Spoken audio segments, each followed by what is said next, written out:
নমস্কার। এই সময় অনলাইনের পুজোর পডকাস্টে আপনাকে স্বাগত। আর আমি দেবার্ঘ বলছি। আজ নবম পর্ব, বিষয় স্বাধীনতা আন্দোলন ও দুর্গাপুজো। লিখেছেন হরিহর ঘোষাল। বিংশ শতাব্দীর গোড়ার দিক। কলকাতার বাতাসে তখন নতুন এক আন্দোলনের গন্ধ। ব্রিটিশ শাসনের বিরুদ্ধে সাধারণ মানুষের ভিতর জমতে থাকা ক্ষোভ ধীরে ধীরে ছড়িয়ে পড়ছে শহরের অলিতে গলিতে। এমন এক সময়েই 1905 সালে লর্ড কার্জনের বাংলা ভাগের সিদ্ধান্ত যেন আগুনে ঘি ঢেলে দিল। প্রতিবাদে উত্তাল হয়ে ওঠে সমগ্র বাংলা। এই উত্তাল সময়ে এক অদ্ভুত মোড় নেয় কলকাতার দুর্গাপুজো। আগে যে পুজো শুধুমাত্র ধনী অভিজাতদের একচেটিয়া উৎসব ছিল, তা ধীরে ধীরে হয়ে উঠল সাধারণ মানুষের, বিপ্লবীদের, এমনকি জাতীয়তাবাদীদেরও। বিপ্লবীরা বুঝেছিলেন দুর্গাপুজো কেবল ধর্মীয় উৎসব নয়, এটি জনসমাগমের এক অসাধারণ সুযোগ। এই সময়টিকেই তারা বেছে নেন স্বাধীনতার বীজ বোনার জন্য।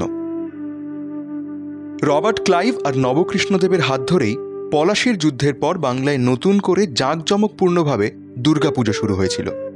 এই পুজোর আড়ম্বর করার জন্য সাহেবরা উৎসাহ দিতেন, নিজেরা জমিদার বাড়িতে গিয়ে হাজির হতেন। আর কালের নিয়মে সেই দুর্গাপুজো ব্রিটিশদের কাছে চক্ষুশূল হয়ে উঠেছিল, কারণ দুর্গাপুজোকে সামনে রেখে বিপ্লবীরা ক্রমশ সংগঠিত হতেন।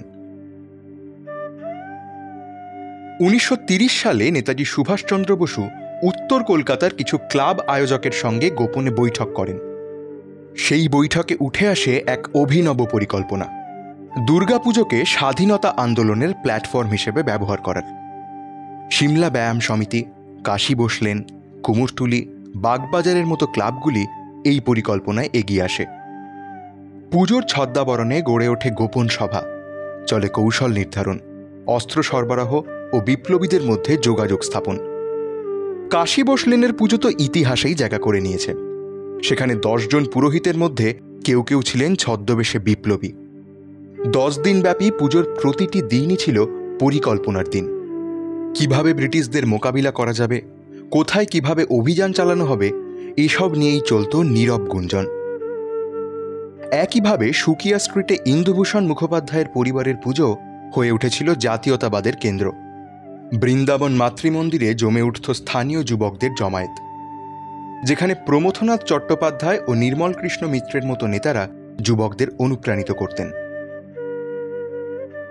1938 ও 1939 পরপর 2 বছর নেতাজি স্বয়ং কুমোরটুলি সর্বজনীন দুর্গাপুজোয় সভাপতিত্ব করেন। তখন পূজা মণ্ডপে দেখা যায় অবিভক্ত ভারতের মানচিত্র। মাটির প্রতিমার পাদদেশে লেখা ছিল বন্দে মাতরম। পুজোর প্রতিটি অনুষ্ঠানই ছিল ব্রিটিশ বিরোধিতার প্রতীক। সাংস্কৃতিক অনুষ্ঠানে গান, নাটক, কবিতা সবকিছুতেই ফুটে উঠত স্বাধীনতার স্বপ্ন। 1946 সালে দেশভাগের ঠিক আগে দক্ষিণ কলকাতার সমাজসেবী সংঘ ক্লাব গঠিত হয়।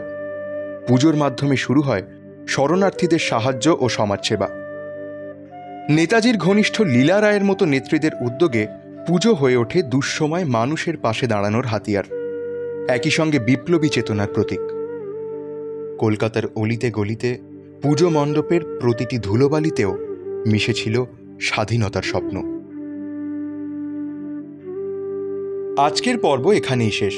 শুনতে থাকুন এই সময় অনলাইনের পুজোর পডকাস্ট।